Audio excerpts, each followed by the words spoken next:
Break के बाद एक बार फिर आप सभी का स्वागत है और अब खबर उदयपुर के नृशंस हत्या से जुड़ी हुई। उदयपुर में नृशंस हत्या के पीछे आतंकी गुट है, इस पर लगातार चर्चा हो रही है। उदयपुर के टेलर कन्हैया लाल की निर्मम हत्या के में विदेशी आतंकी गुट का हो सकता है हाथ, इसकी जांच चल रही है। राजस्थान में सक्रिय स्लीपर सेल से मिली है हत्यारों को मदद। जांच एजेंसियां पाकिस्तान के दावते इस्लामी के साथ साथ अन्य बिंदुओं पर भी कर रही हैं जांच। एनआईए ने यूएपीए के तहत दर्ज किया है मामला। आरोपियों के से करेगी पूछताछ। व्यापारी संगठन और बीजेपी कर रहे हैं विरोध प्रदर्शन। इसमें तमाम बड़ी संख्या में लोग शामिल हुए हैं। कन्हैया लाल के परिवार को अविलंब न्याय दिलाने की मांग कर रहे हैं तमाम लोग। और कल राजस्थान पुलिस ने मानी थी कि पुलिस से चूक हुई थी, इस बात को माना था राजस्थान पुलिस ने। लोगों का आरोप है कि कन्हैया लाल की जान बचाई जा सकती थी अगर समय पर काम किया गया होता। कन्हैया लाल के बेटे ने गलती से किसी पोस्ट को किया था फॉरवर्ड और पुलिस ने एक शिकायत पर कन्हैया लाल को गिरफ्तार किया, लेकिन उनकी रिहाई के बाद मिल रही धमकी को पुलिस ने नजरअंदाज कर दिया। कॉल डिटेल्स से हत्यारे रियाज को समय से पहले ही पकड़ा जा सकता था, उसने धमकी भी दी थी। परिवार के लोग प्रशासन पर लगा रहे हैं गंभीर आरोप। सीएम अशोक गहलोत पीड़ित परिवार से मिल सकते हैं। जांच एजेंसी खंगालेगी रियाज के नेटवर्क। रियाज के पाकिस्तान जाने और ट्रेनिंग लेने की लग रही है खबर। दूसरा आरोपी गौस का भी है दावते इस्लामी से संपर्क। कई बार की है खाड़ी देशों की यात्रा और दावते इस्लामी के गौस मोहम्मद ने बना रखा था अल्लाह के बंदे ग्रुप का व्हाट्सएप और हत्या के बाद वीडियो इसी ग्रुप पर डालकर और साथियों को कार्रवाई के लिए उकसाया था। 26/11 के मुंबई हमले की तारीख से बना रखी थी मोटरसाइकिल की नेम प्लेट, लेकिन पुलिस प्रशासन का इस पर ध्यान नहीं गया। पिछले महीनों स्लीपर सेल की बड़ी गतिविधियों के कारण राजस्थान में हुई सांप्रदायिक तनाव की कई घटनाएं, लेकिन प्रशासन इसका कारण पता लगाने की उसने कभी कोशिश नहीं की। तो निश्चित तौर पर यह पूरा घटनाक्रम बेहद एक तरह से खौफनाक भी रहा और लापरवाही की बात जिस तरह से पुलिस की आ रही है उसको लेकर के भी लोग गुस्से में हैं। फिलहाल बीजेपी नेता शहजाद पूनावाला क्या कुछ कह रहे हैं, आइए सुनते हैं। जो घटना आतंकित करने वाली घटना राजस्थान में दिन दहाड़े हुई, वो केवल कन्हैया लाल जी के सिर कलम करने की घटना नहीं थी, ये बल्कि राजस्थान के कानून व्यवस्था का सिर कलम किया गया है। और इसके लिए केवल और केवल राजस्थान के मुख्यमंत्री और राजस्थान की सरकार की तुष्टीकरण की नीति है। लगातार वहां पर जो रेडिकल एलिमेंट्स हैं उनके हौसले पूरी तरह से बुलंद है और इसीलिए ये पूरा घटनाक्रम हुआ है। और इसकी जिम्मेदारी उठाने के बदले गृह मंत्री और मुख्यमंत्री अशोक गहलोत अपनी जिम्मेदारी का ठीकरा किसी और पर फोड़कर इन कृत्यों को जायज ठहराने की कोशिश करते हैं। उनके मंत्री भी ये कोशिश करते हैं। तो ये दिखाता है कि वोट बैंक के चक्कर में किस स्तर तक ये लोग अपना ठीकरा किसी और पर फोड़ने का काम और ऐसे आतंकी मानसिकता का बचाव करने का काम कर सकते हैं। और कांग्रेस नेता सचिन पायलट ने भी इस पर बयान दिया है, क्या कुछ कहा है उन्होंने, आइए सुनते हैं। इतनी खौफनाक थी और दरिंदगी मैं समझता हूँ उसमें साफ दिखाई हमको दी है और इन लोगों ने इंसानियत की सभी सीमाएं पार कर दी। इस प्रकार की हत्या करना और जिस तरीके से इस पूरे हत्या को अंजाम दिया है उससे सबकी रूह हिल गई है और मैं समझता हूँ कि वो लोग पकड़े गए हैं। अब तुरंत प्रभाव से एक फास्ट ट्रैक कोर्ट के माध्यम से जल्द इन दोषियों को ऐसी सजा दी जाए कि पूरा देश और दुनिया में उदाहरण बने कि जो इस प्रकार की हैवानियत को अंजाम देते हैं उन लोगों की इस सभ्य समाज में, इस देश में कोई जगह नहीं है और इस काम को करने के लिए जो कुछ भी करना पड़े वो हमें करना चाहिए। इस पूरी खबर पर बातचीत करने के लिए हमारे साथ हमारे संवाददाता जयपुर से मुरारी गुप्ता जुड़े हुए हैं और हमारे सलाहकार संपादक विनोद मिश्रा न्यूज रूम से जुड़े हुए हैं। सबसे पहले मुरारी, आपके पास आते हैं, क्या कुछ ताज़ा अपडेट देंगे? तमाम जो हिंदू संगठन हैं वो विरोध प्रदर्शन कर रहे हैं, लगातार सवाल उठ रहे हैं कानून व्यवस्था को लेकर के। बिल्कुल निखिल, आज की ताज़ा ये कि आज पूरे राजस्थान में लगभग 90% स्थानों पर शांतिपूर्ण बंद है। प्रदेश के सामाजिक और धार्मिक और व्यापारिक जो संगठन है उन्होंने स्वेच्छा से ये बंद रखा है। राजधानी जयपुर समेत तमाम बड़े शहरों में आज बंद चल रहा है। इसके अलावा मुख्यमंत्री अशोक गहलोत और डीजीपी और जो चीफ सेक्रेटरी हैं वो मृतक के घर आज उदयपुर पहुंचे हैं और उन्हें सांत्वना दी है। इसके साथ उनको एक 51 लाख रुपए का एक चेक भी उन लोगों ने भेंट किया है जी। तो कहीं न कहीं एक जिसको कहते हैं घटना पर थोड़ा मलम लगाने का प्रयास राज्य सरकार की तरफ से आज हुआ है। और इसके साथ साथ प्रदेश में लगातार तीसरे दिन इंटरनेट बंद है और राजधानी जयपुर की बात करें तो कानून व्यवस्था को ठीक दुरुस्त रखने के लिए चप्पे चप्पे पर पुलिस यहाँ पर तैनात है। निखिल जी बिल्कुल। विनोद जी आपके पास आते हैं। विनोद, ये बताइए कि जो ये कहा जा रहा है कि दरअसल बात कानून व्यवस्था तक ही सीमित नहीं है, ये बात तुष्टीकरण से जुड़ी हुई है कि एक गुट जो है लगातार उसका तुष्टीकरण करना और उसकी वजह से रेडिकलाइजेशन जो है वो उसका बढ़ना, ये इस घटना के पीछे कहीं ना कहीं कोर वजह है, ऐसा समझा जा रहा है। क्या कहेंगे आप? लेकिन हम लोगों ने कल भी इस पे चर्चा की थी और कल की स्टोरी में हमने बताया था कि ये महज एक हत्या नहीं है, ये आतंकवाद है जी।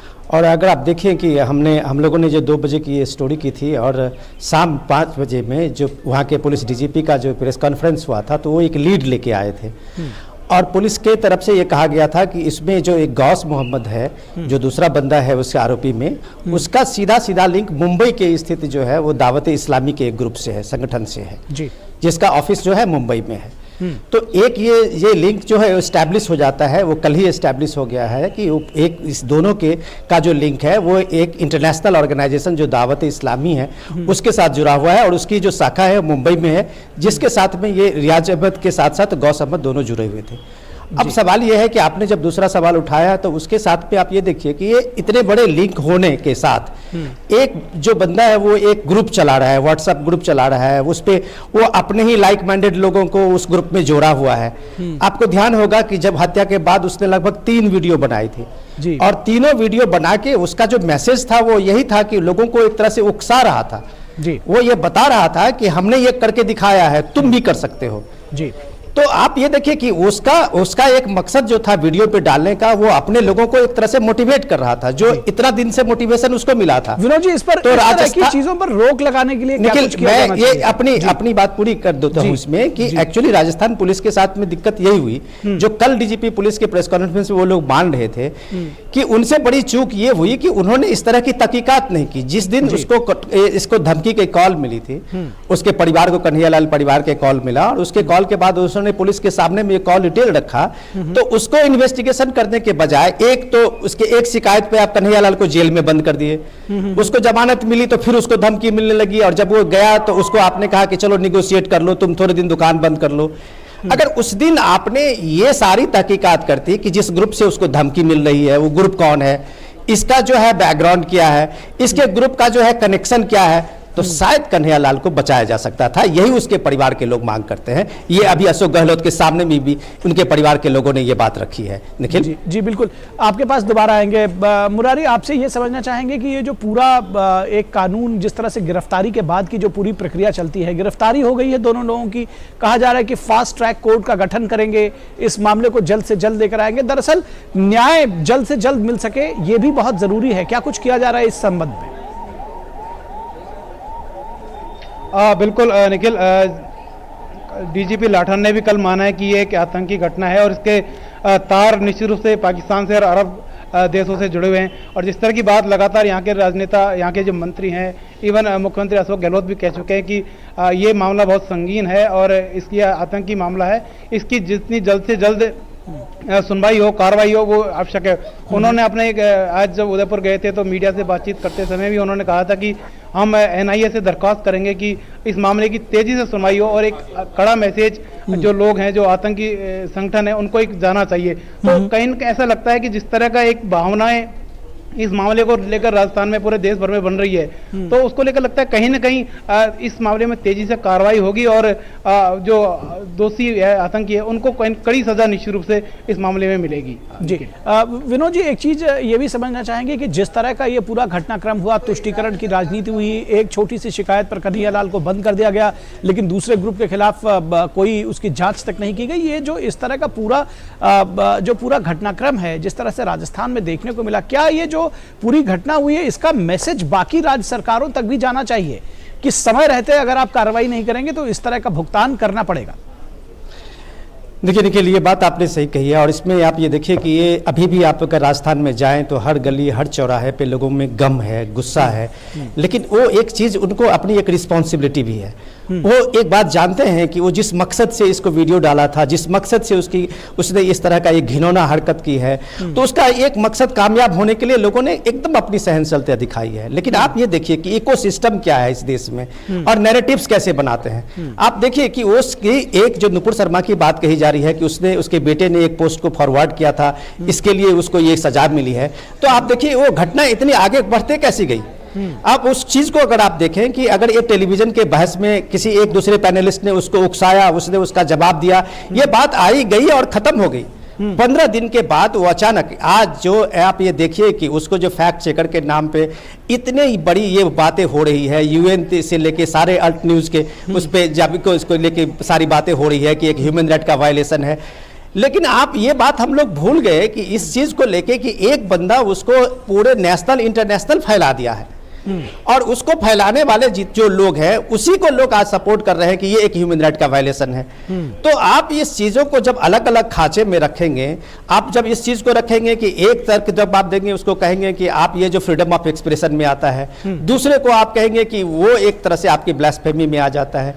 तो इन चीजों के बहस में करने से बजाय इन चीजों पे एक लाइन लेने की जरूरत है कि भाई लोगों में आप जो ये बहस को बढ़ा रहे हैं, इस बहस का नुकसान ये हो रहा है कि एक कहीं ना कहीं से एक इंटरनेशनल साजिश इसके बीच में आती है। और आप ऐसे ही आप देख रहे हैं दावत इस्लामी जैसे ग्रुप आया और एक रियाज मोहम्मद को खड़ा कर देता है और एक कन्हैया लाल जैसे बेचारे की जान चली जाती है। तो इन सारी चीजों में ये चीजें समझनी पड़ेगी कि सिक्योरिटी एजेंसी जब काम करती है तो बगैर कोई नैरेटिव्स दिए हुए उस चीजों की जांच की प्रक्रिया को जब आगे बढ़ रही है तो उसको थोड़े दिन पैसेंस के रूप में देखना चाहिए। लेकिन हमारा अगर आप देखेंगे कि सबसे पहले राहुल गांधी का ट्वीट आया था, आप ये अल्ट न्यूज के इसका जो प्रमोटर है उसको लेके आप देख ये सारी चीजें क्यों हो रही है। जी, दिक्कत ये है कि हम चीजों को सियासत से जोड़ने लगते हैं, हमारी जो पार्टियां हैं वो सियासत से जोड़ने लगती हैं। तो यहां से ये संदेश भी जाना चाहिए, ये समझना चाहिए कि दरअसल ये चीजें सिर्फ वोट बैंक या तुष्टीकरण तक सीमित नहीं है, इसका बहुत बड़ा इम्पैक्ट है जो आगे भविष्य में बहुत हमारे आने वाली पीढ़ियों के लिए भी खराब होगा। इस बात को समझने की जरूरत है। बहुत शुक्रिया विनोद जी इस तमाम बातचीत के लिए और हमारे साथ में जयपुर से जुड़ने के लिए मुरारी गुप्ता जी आपका भी बहुत शुक्रिया। Thank you. और यहां रुकेंगे एक ब्रेक के लिए, कहीं मत जाइएगा, जल्द हाजिर होंगे।